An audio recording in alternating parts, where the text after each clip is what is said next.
saya kenal beberapa tahun yang lalu sebelum jadi wali kota. Tidak ada yang berubah saya lihat. Yang berubah hanya sekarang presiden, dulu pengusaha. Ya dulu saya nunggu, dulu beliau yang suka nunggu saya, sekarang saya yang nunggu beliau. Itu saja yang beda.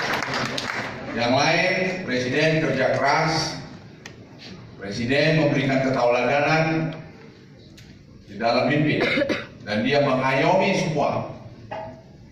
Apakah itu suku, agama, etnik, budaya, macam-macam. Buat beliau, kita semua adalah sama, warga negara Indonesia. Kita sama di bawah hukum. Itu sebabnya pembangunan sekarang ini kita lihat merata sampai ke Indonesia Timur.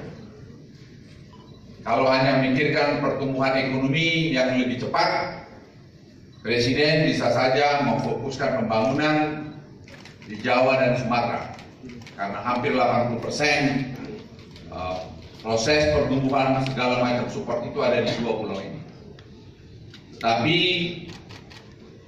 presiden melihat harus Indonesia sentris, artinya membangun sampai ke pelosok tanah air.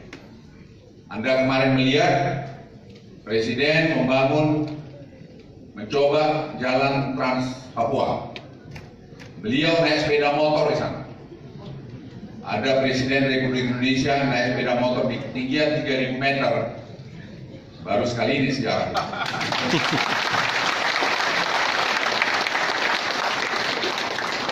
Tanpa memperhatikan, terus terang saya katakan, keamanan beliau. Karena di daerah itu masih banyak orang-orang yang belum puas dengan kemerdekaan ini. Tapi itulah Indonesia. Kita tidak perlu kecil hati terhadap keadaan itu.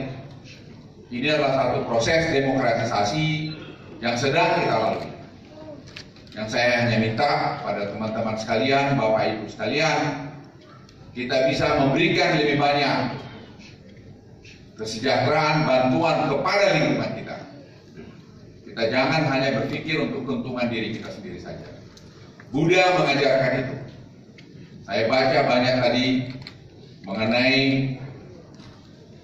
cinta kasih yang diberikan oleh Buddha. Nah, contoh tauladan yang diberikan oleh Buddha tadi hendaknya kita implementasikan dalam hidup kita masing-masing.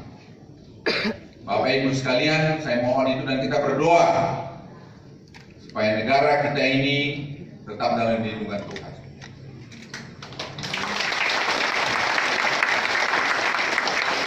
Kita berdoa supaya pimpinan kita, presiden kita, diberi kekuatan oleh Tuhan juga untuk memimpin negeri ini makin baik. Bapak Ibu sekalian, sekali lagi tidak perlu takut apa saja.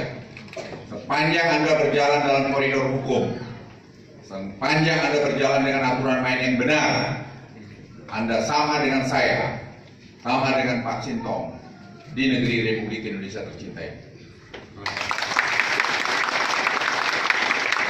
Pesan ini ingin saya sampaikan, kita tidak perlu ragu-ragu. Sepanjang Anda tadi teguh kepada aturan, pemerintah punya kewajiban untuk membela setiap warga negaranya yang dizolimi.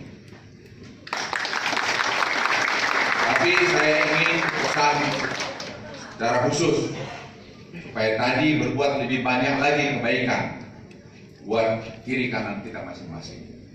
Kalau itu kita lakukan, saya percaya Tuhan akan memberkati kita semua.